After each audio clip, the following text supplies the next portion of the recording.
Greetings from Harshaw House. I'm Eric Francis Compolino, your friendly neighborhood astrologer, author of the Planet Waves horoscope, and host of Planet Waves FM, here with a special, as an unplanned edition of Planet Waves TV. Today is the 18th of September, 2025.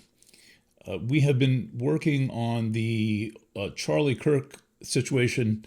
My friend Cindy and I probably have 100 hours into the investigation between us. We kind of started on Thursday and haven't let up since, so that's a solid week, and we're not quite going around the clock, but yeah, close to it. And so the some of the results of our work will be published in an article, or have already been published in an article that'll be at planetwaves.substack.com. That'll be left open to everyone. And then on Friday, I will have more on my Pacifica radio program, Planet Waves FM, planetwavesfm.substack.com or planetwaves.fm. These links ought to be in the comments below. Poke around a little bit if you're interested. And so there's a lot to cover here. The article today deals mainly with the issues with the crime scene. There are a lot of issues with the crime scene. You do not need to go looking for spooky types of clues. I mean, this is obvious stuff that anybody would notice if their TV show was badly edited. But I did the chart last week. I did that kind of in an ongoing, rolling process as I evolved the article. I will link that, but I want to do a visual since astrology is visual. It seems to work better for you guys if I kind of put the chart up on the screen and break down what it is, and that's how I'm working. So let's do that. And let's get this chart going right away. So let's see. Here is the chart cam. Now, this is the classical chart. By the classical chart, I mean that we eliminate anything that is not visible. I'm not using fixed stars. I'm going to make a pass through this using fixed stars. Fixed stars are visible, but I'm talking about the orbiting planets. My Mercury, very educated, Earth is not in there. Mother just showed Saturn, out to Saturn, basically. So we've got out to Saturn here. So we've got the luminaries, the moon and the sun, and out to Saturn. Now, I mean, I probably hold some kind of an unofficial world record for how many points you can read in a chart and how many points I've delineated and all that. And one of the reasons why I'm pretty good at reading the minor planets and working with these complex planetary patterns is that I was taught early on by a fellow named David Arner, who sat down with me with some charts several times, like I sit down with you with some charts, and said, you know, he knew that I was going to be going into the minor planets, and he was a very skilled classical astrologer, but also sensitive to the modern planets, Neptune, Uranus, Neptune, and Pluto. And in one lesson, he prepared me. It just took one lesson by showing me my birth chart with just the classical planets, which is these. Then my birth chart with classical and modern, that is to say Uranus, Neptune, and Pluto. And then my birth chart with classical, modern, and then adding in Chiron and some asteroids. And this taught me to honor the classical chart and the classical techniques in astrology, because they're the oldest techniques that we have. They go back to 2,400 years to approximately 400 BC. They are the pure product of Greek culture, as is almost all of the astrology that we use. And so when I have a chart for a serious turning point event in American history or world history, one of the things I make sure that I do is I either start with the classical chart or I make sure that I refer to it. And the reason for this is because the classical chart limits your options.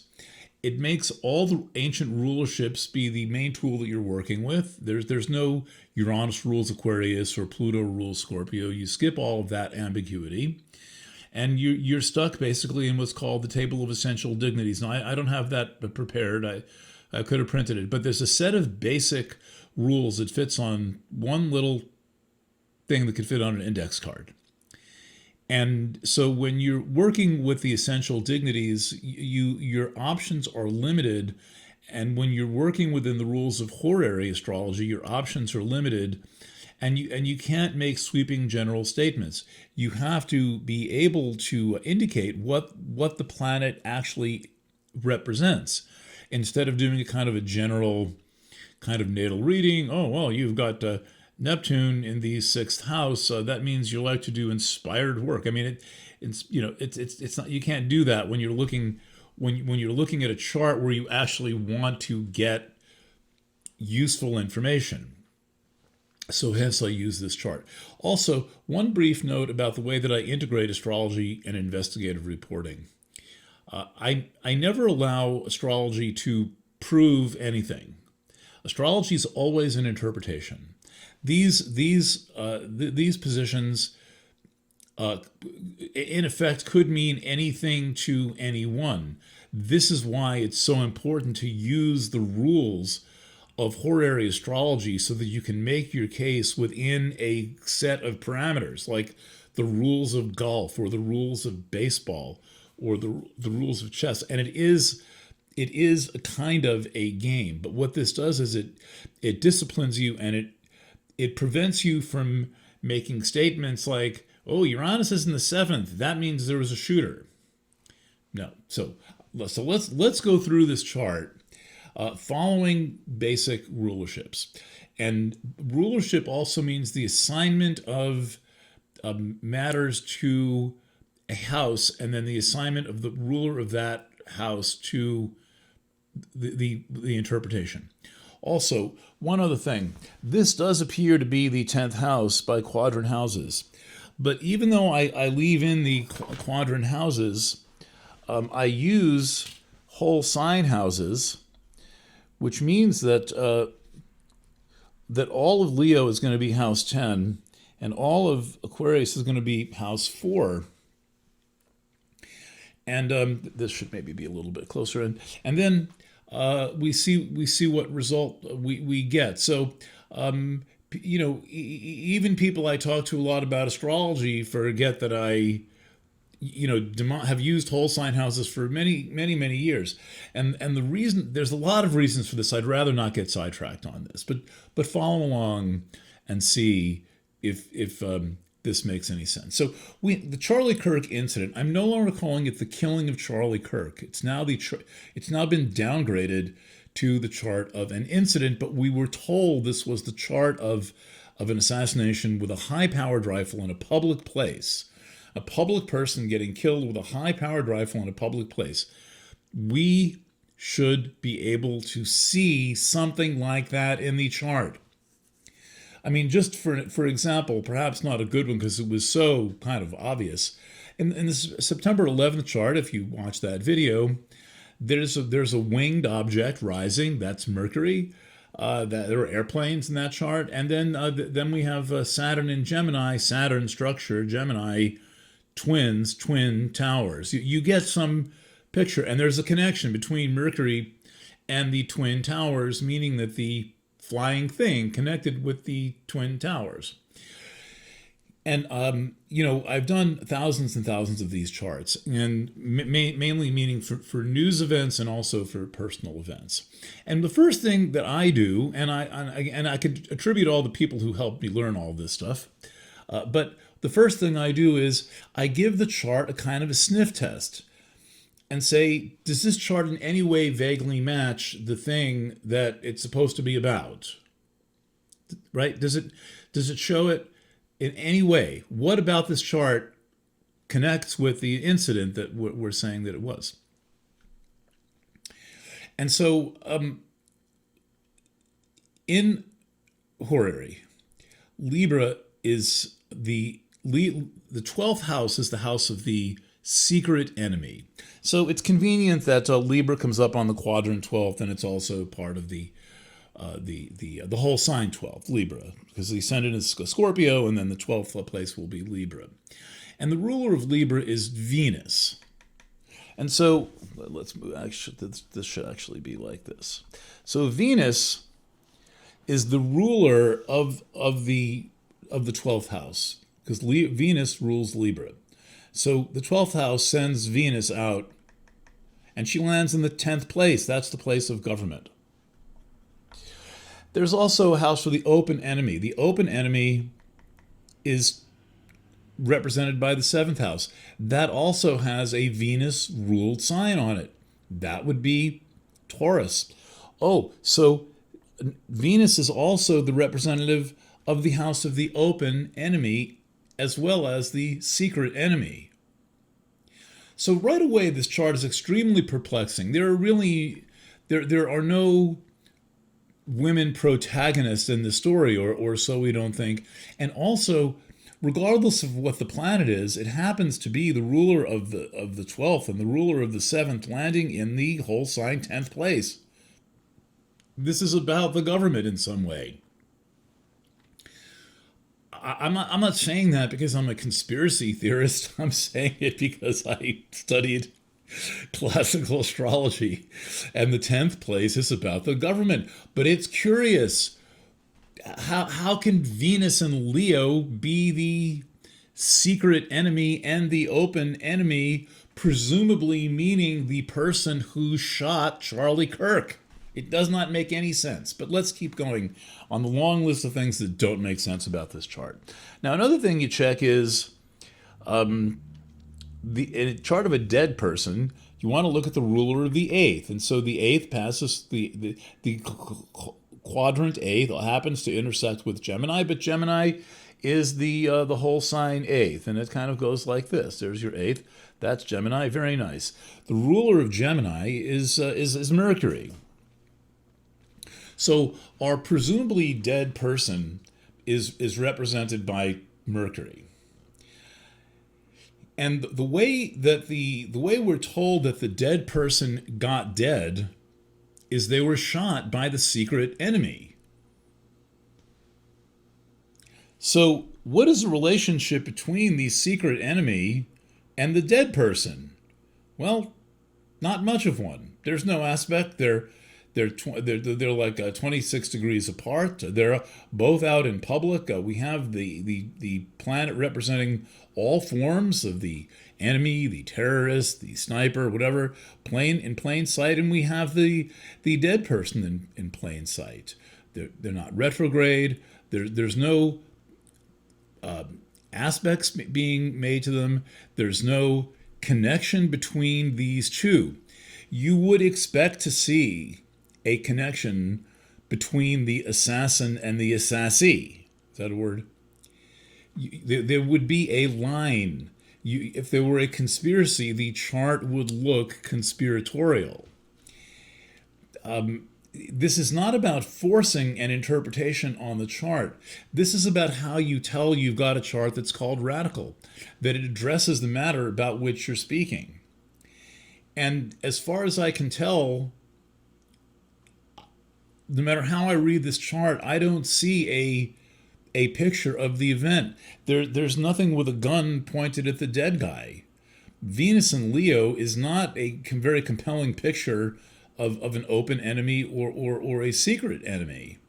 It doesn't mean they don't represent things that will be interesting and be useful. But what I'm saying is that the chart for the incident does not represent the central narrative that we were told about this incident.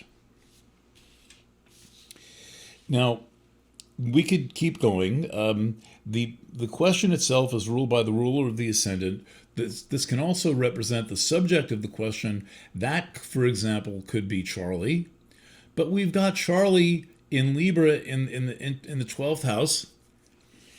Again, not under any threat. There's no threat. In fact, the planet that rules the question and that might rule the subject of the question seems to be doing fine in Libra in the 12th house, as if in hiding in some way. And now what's further interesting is if we take Mars to have something to do with the main person in this chart, the one contact we see in this chart is that Venus is in direct motion. And Venus's number 19 is just underneath the number 22, and Venus is moving quicker. And so at a certain point, there's going to be a sextile between Venus and Mars. But that's a cooperative, collaborative, a friendly aspect. You don't really get killed by a sextile.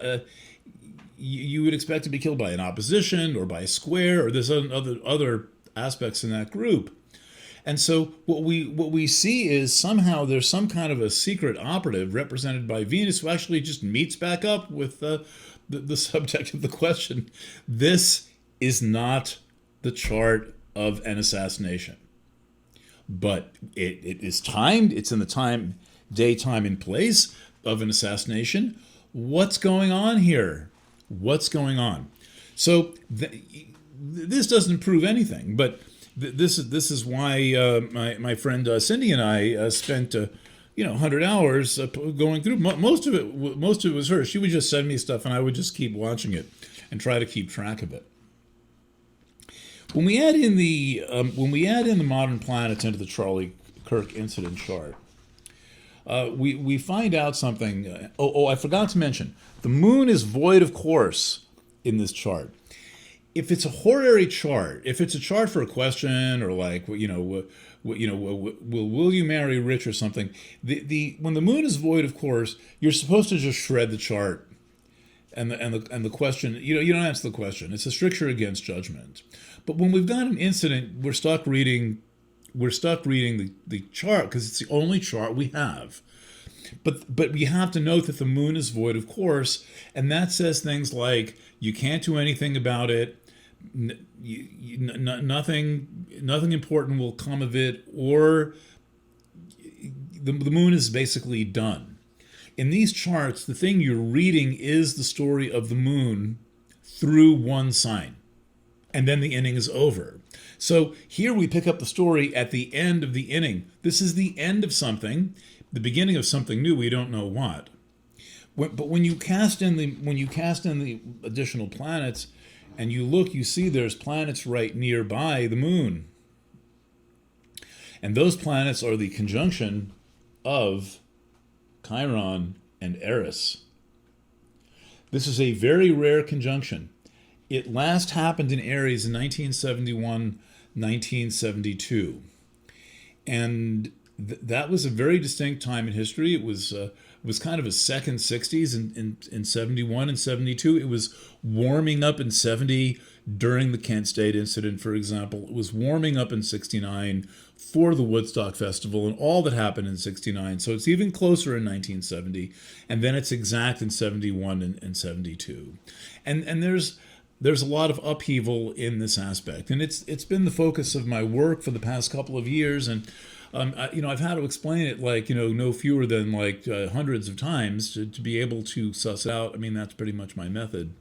And what we find out here basically is that Eris, this is from long research going back to before the naming of Eris in 2006, basically. And Paloma Todd, if you're watching, was very helpful in my delineating of Eris. Back when it was called Xena, the warrior princess. It had a kind of a provisional name. Eris has been in Aries since the dawn of the radio era, approximately 1921. So that's more than a century of the Eris in Aries era. So Eris spends 130 years in Aries. That's how far away from the sun it is. That's how slowly it moves, especially when it's in Aries. And so my read on this is that Eris in Aries represents the disembodying effect of mass electronic communication, electrical communication. That's to say radio, telephone.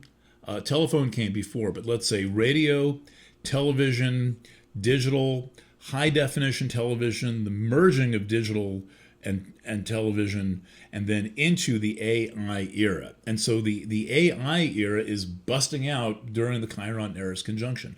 Eris represents the digital sleep, the digital haze that we are living in, but this is a very similar haze as the radio haze. It is de-individuating. It creates people into false tribal identities. It robs people of their individual identity and of their privacy. This is the story of electricity, and especially the story of digital. Okay, so then Chiron, much quicker orbit. Chiron goes around the sun 10 times. And Chiron is a slow mover.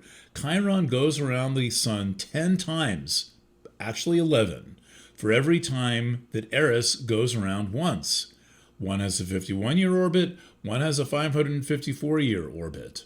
So Chiron makes 10 orbits of the sun. Think about this. And you only have one Chiron return in your life unless you live to 102. So in 7071, Chiron made its first conjunction to Eris and Aries. 71, time goes on, Chiron goes all the way around the sun, Chiron comes back, and lo and behold, in the era of all of this peak digital bullshit that we're living through, Chiron is back, making a conjunction to Eris again, and that conjunction is exact, at its most exact, now. That is to say, the sidereal alignment, not worrying about the Earth orbiting, making the planet squirm around and go retrograde, October 8th. We are at the very peak of the Chiron-Eris conjunction. What is Chiron? Chiron is waking up. As my old friend Scott Calixtine, now Scott Grace, used to say in a satirical song, waking up is hard to do. Down, doobie, doo, down, down. Waking up is hard to do. What is the sleep? What is the slumber of Eris? Polarization. The digital plane, the astral plane, the radio plane, the television plane, this is all astral.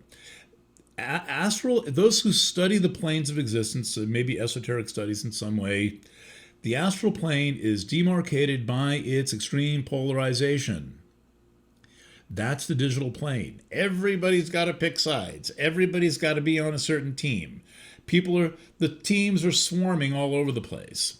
So what happens with the Charlie Kirk incident is the right-wing lunatic fringe goes nuts in a kind of a grief orgy for this guy publicly shot in the neck. I mean, could you get more macabre than to take a 31-year-old guy and shoot him in the neck with a high-power rifle? I'm smiling because he's not dead. Whoever that guy playing Charlie Kirk is, as far as I can tell, fine.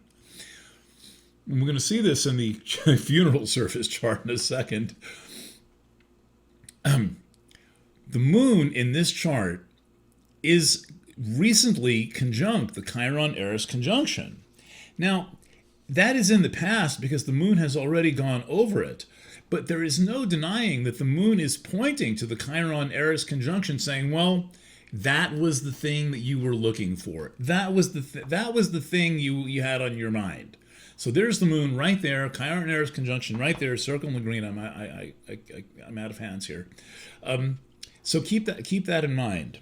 And the Chiron-Eris conjunction is the story of our time. Now, you're probably not the kind of person who sits around wondering whether any astrologers during the 1960s knew that the Uranus-Pluto conjunction was happening and that it was special and that it was driving the whole 1960s from JFK to the Beatles to all the advents of 1964 into 1965, more advances in music and art and science and technology and the culture going nuts, and the introduction of all kinds of wonderful things to have all kinds of wonderful revolutionary fun and a lot of bad things happening.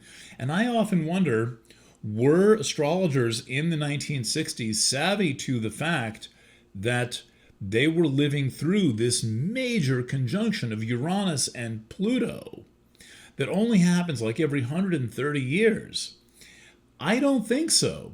The only literature I can find on this is an article by Dane Rudhyar, written kind of at the peak of the Uranus-Pluto conjunction, where he's all giddy about how wonderful it is, and he accurately predicts there's going to be a lot of student protests coming. I think this was I picked up an old magazine in a bookshop in Seattle, in Saugerties, a couple of years ago from 1965, and he's saying, well, he was kind of echoing Bob Dylan. This will soon shake your windows and rattle your walls.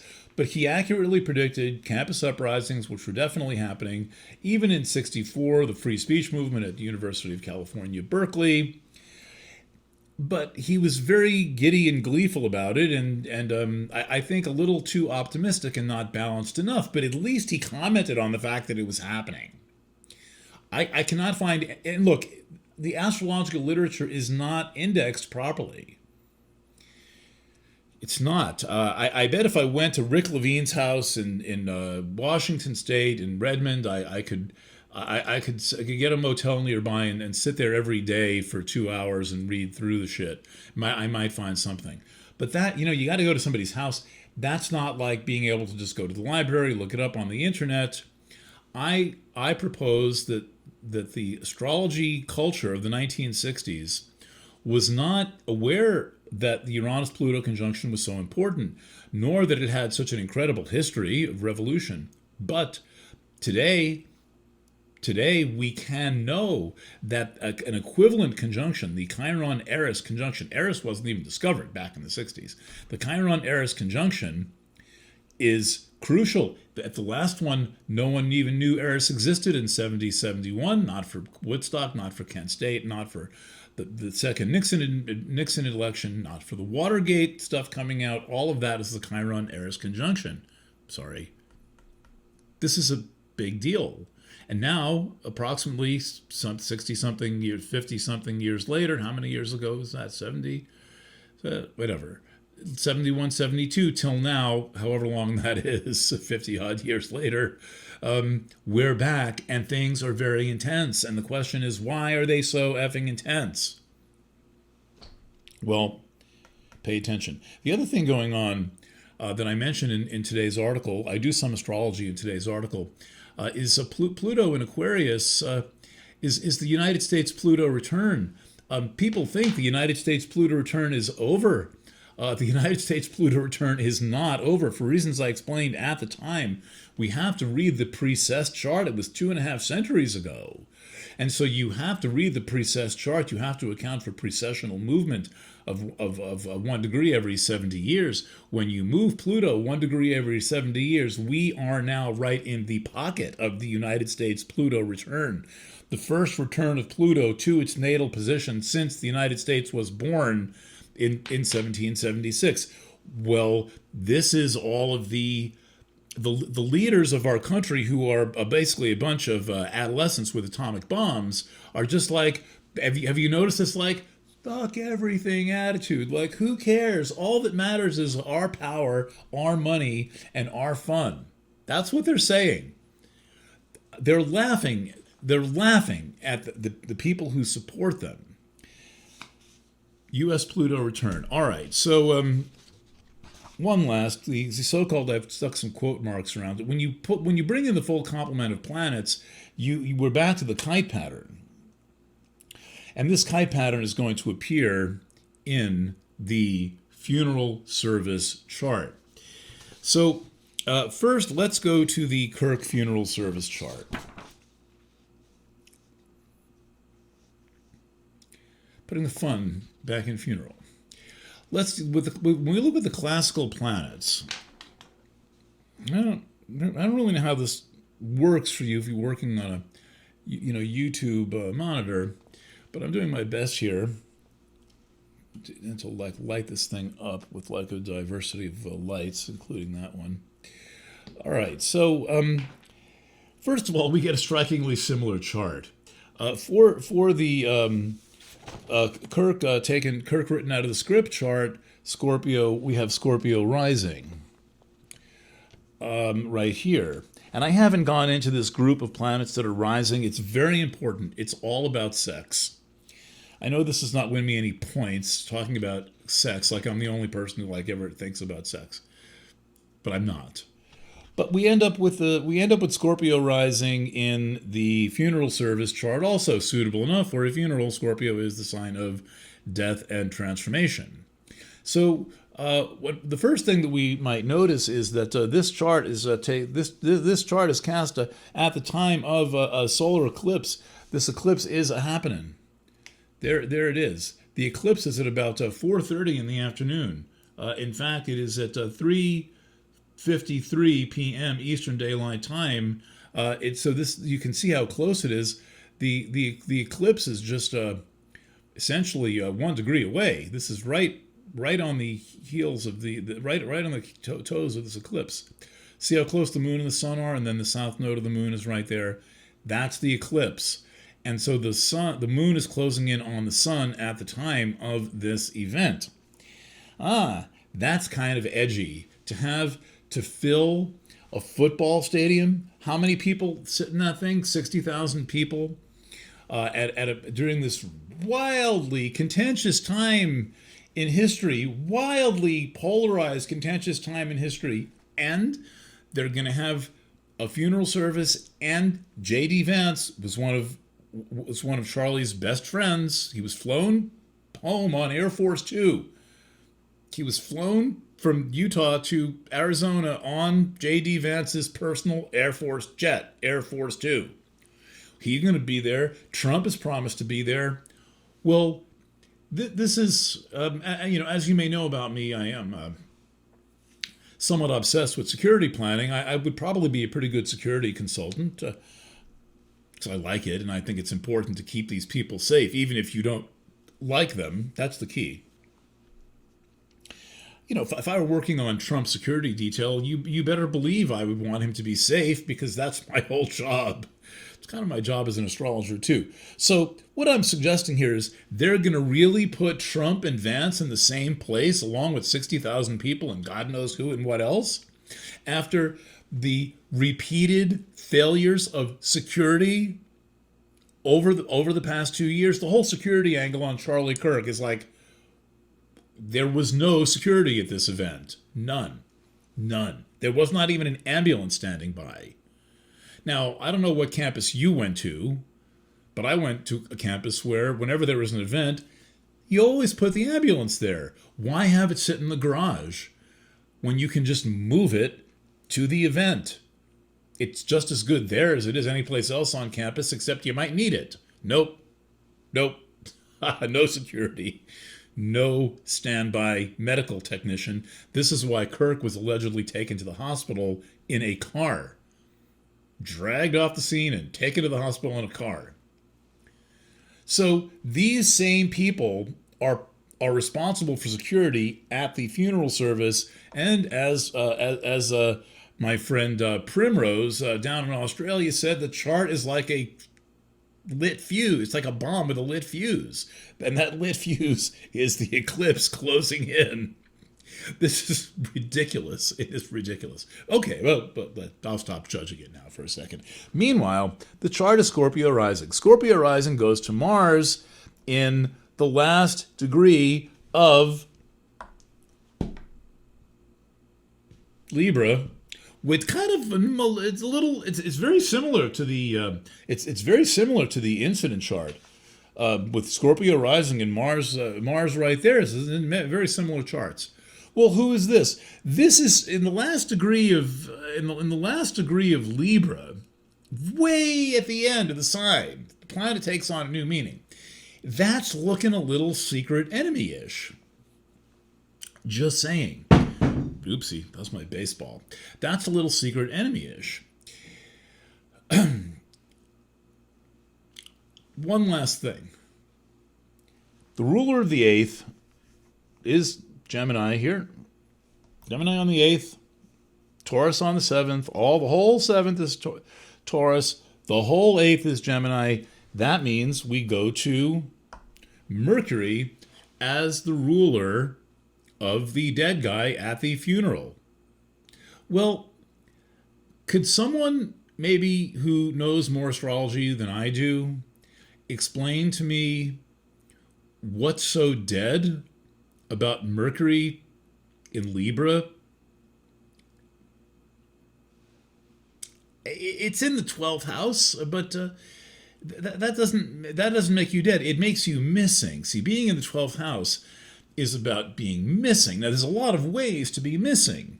You can be in the hospital. You can be in a psych ward. You can have been kidnapped. You can be on sabbatical. You might have gotten lost between the couch cushions, like a baked lighter, and every guitar pick I've ever owned. But it doesn't mean dead. It may mean mentally checked out. Well, I want to know how, apart from the fact that Mercury rules the eighth, can you show me that Mercury is under any duress whatsoever? It's not making any stressed out aspects. Nothing is threatening it. Nothing threatened it in the recent past. What about that? I mean, the only thing that's going to be missing from this funeral service is Charlie Kirk walking out on the stage and saying, "Hi, everyone. thanks for gathering. Thanks. We had to play that little prank just because something that says we were trying to test you out. We were trying to test your loyalty out." So there is a splash of humor in the chart, but on the other hand, this is at a very volatile moment in history, and with the sun anaretic and the moon anaretic, meaning way out at the end of the sign, and Mars anaretic, meaning way out at the end of the sign, and Saturn anaretic, meaning way out at the end of the sign. Anaretic is usually defined as in the last 2 degrees. So there you've got Saturn, and then we've got, what else? Got the moon and the sun count, and then Mars way out at the end there. This whole chart is it is like a narrow rope bridge across a canyon. Or, you can hear that fuse sizzling. I wouldn't go to this thing. You couldn't pay me enough to go into that stadium. I'll watch it on TV under full Reiki protection, Holy Spirit, and all the saints and angels. By the way, on Sunday, there will be a core community meeting of Planet Waves. Any subscriber or customer is invited to attend. This is a Zoom meeting that I will be hosting it with Lisa York, our official Harvard University alumnus correspondent. And that will be at 6 p.m. Eastern Daylight Time. Anything else to add here? Here's what the whole chart looks like. When you put everything in, and I have all kinds of fun with my now scrambled around set of colored pencils. Somebody sent me a cup to boost my self-esteem. It says I'm a writer. So if I ever forget when I'm having my coffee, because you know how it is in the morning, we again see the kite pattern in this chart. So let's end on that note. I've gone. This video is getting long. If you're still listening, you're interested. The defining feature in this chart is Neptune in the first degree of Aries on the Aries point opposite this galaxy called M87 at 1.17 degrees of Libra. They are within 1 degree of one another. The galaxy has 1 trillion stars. So it's kind of a big deal to have a fixed star like one, twinkle, twinkle, little star, show up in the chart. For example, Venus is conjunct Regulus. And I have a theory, by the way, of who that Venus in Leo is.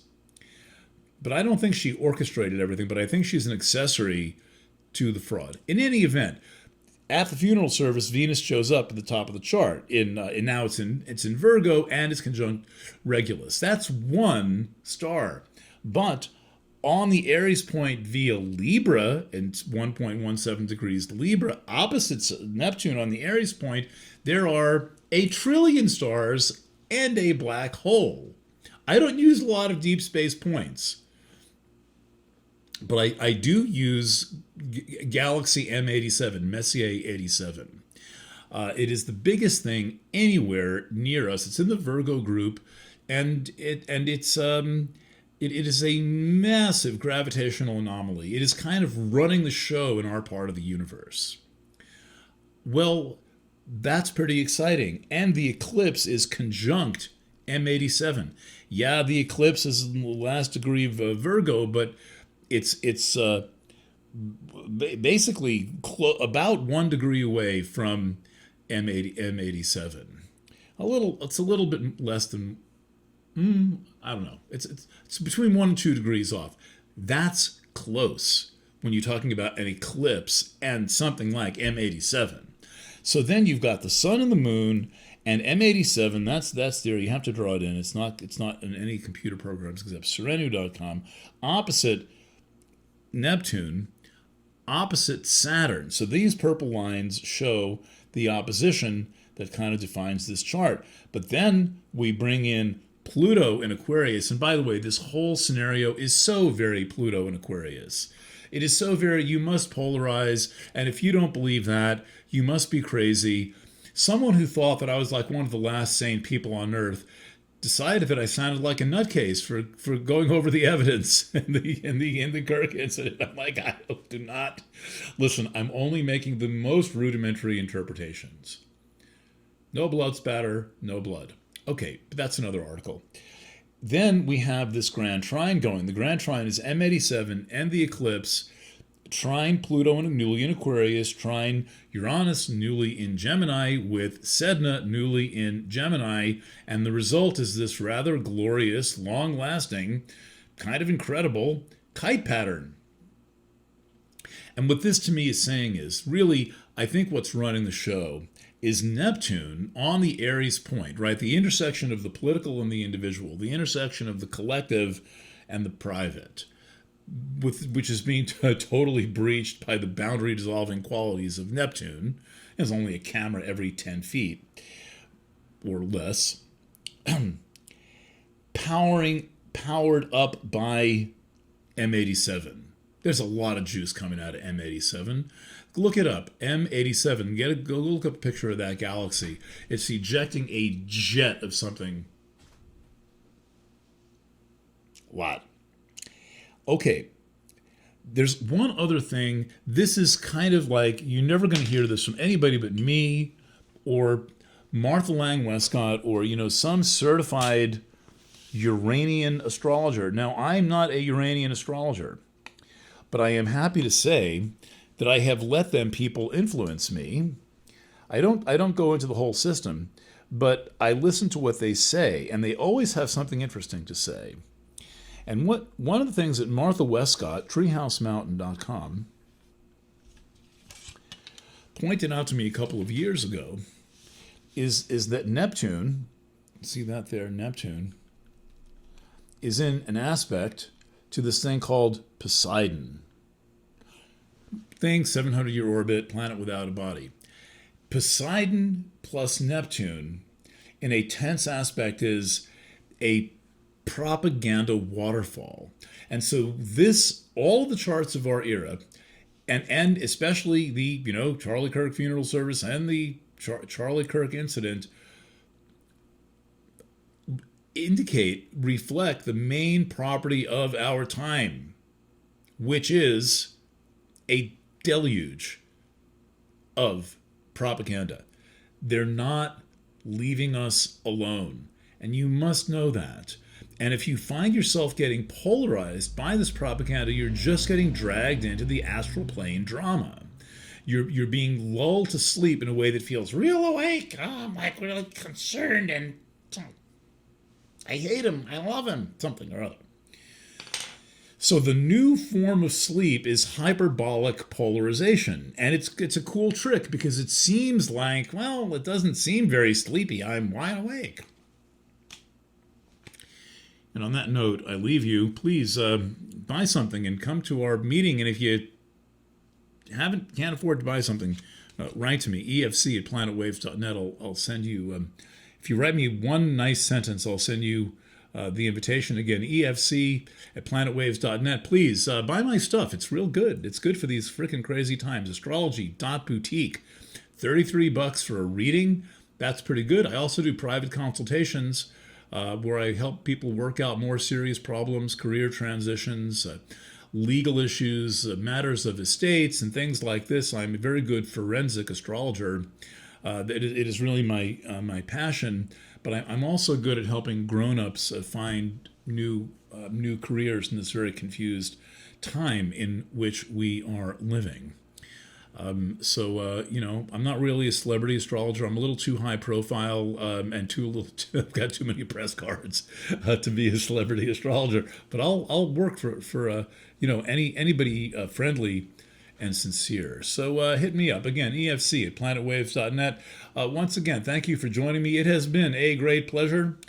And let's see what happens on Sunday. And pray for peace, people everywhere, and tell your cat, your dog, and your donkey, especially if you have a donkey, and your bird.